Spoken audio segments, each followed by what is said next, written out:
রাহুলকে ফাঁদে ফেলতে গিয়ে জনসমক্ষে এবার উচিত শিক্ষা পেল তিতলি। শুধু তোমারই জন্য ধারাবাহিকে দেখা যায় রাহুলকে একা পেয়েই তিতলি এগিয়ে দিয়ে বলে, রাহুল, দিদিভাইয়ের সাথে তোমার এত ঘনিষ্ঠতা কিভাবে হলো বলো তো? মানে রাহি দত্ত আর তুমি মিলে আমাকে ধোঁকা দিয়েছ, তাই না? তোমাদের আসল রূপ এখন আমার কাছে একদম পরিষ্কার। রাহুল অবাক হয়ে বলে, তাই? আমি ধোঁকা দিয়েছি? রাহি দত্তও প্রতারণা করেছে, আর তুমি কিছুই করনি? নিজের দিদিভাইকে রাহি দত্ত বলতে লজ্জা লাগছে না?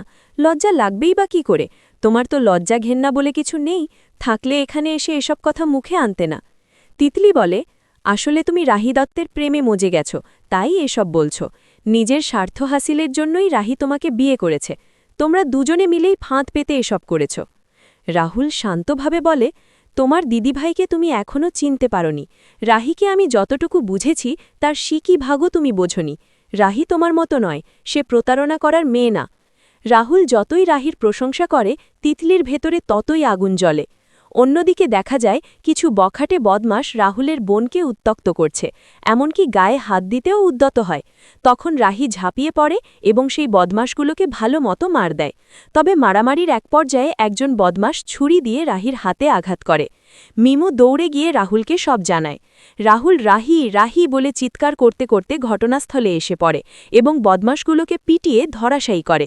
মারতে মারতে চেঁচিয়ে বলে, আমার বউয়ের গায়ে হাত দিয়েছিস? আমার বউয়ের গায়ে হাত দেওয়ার সাহস হলো তোদের? এই দৃশ্য দেখে তিতলি আরও ক্রোধে ফেটে পড়ে। মনে মনে ভাবে, এরা দুজনে মিলে ইচ্ছাকৃতভাবেই আমাকে ঠকিয়েছে। এদের দুজনকে আমি সবক শিখিয়েই ছাড়ব। বদমাশগুলোকে ভালোমতো শায়েস্তা করে সবগুলোকে বেঁধে ফেলে রাহুল। তারপর যেসব মেয়েকে ওরা জ্বালাতন করেছিল তাদের সবাইকে ডেকে বলে মুখের চুনকালি মাখিয়ে দিতে।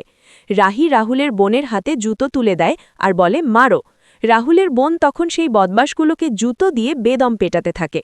পুরো দৃশ্যটা দাঁড়িয়ে দাঁড়িয়ে দেখে তিতলি। দুজনের ভালোবাসা ও বন্ধন চোখে পড়তেই তার বুক জ্বলে ওঠে। তবে হ্যারি তাকে টেনে সেখান থেকে বাড়ি নিয়ে চলে যায়। অন্যদিকে বাজারের লোকজন সকলে মিলে রাহির ভূয়সী প্রশংসা করতে থাকে। রাহুলের বুক গর্বে ফুলে ওঠে। রাহির দিকে তাকিয়ে মনে মনে ভাবে, রাহি সত্যিই সবার চেয়ে আলাদা, কারো সাথেই তার তুলনা হয় না। এলাকার মানুষ রাহি ও রাহুল দুজনকেই একটা চেয়ারে বসিয়ে গলায় মালা পরিয়ে দেয়, কপালে তিলক এঁকে দেয় এবং সকলে মিলে রায়চৌধুরীর বড় বউয়ের প্রশংসায় মুখর হয়ে ওঠে। তো বন্ধুরা, তোমরা নিশ্চয়ই চাও রাহুল আর রাহি এভাবেই সবসময় একসাথে থাকুক আর সেই তিতিলি উচিত শিক্ষা পাক? কমেন্ট করে জানাতে ভুলো না।